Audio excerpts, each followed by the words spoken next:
There are a few simple things you should do as a regular habit before and after each coffee-making session. Following these will make for less effort later on. One of them is the group head purge.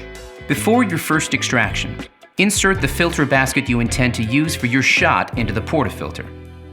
Insert and lock the portafilter into the group head. Run a short flow of water through the group head by touching the Brew icon.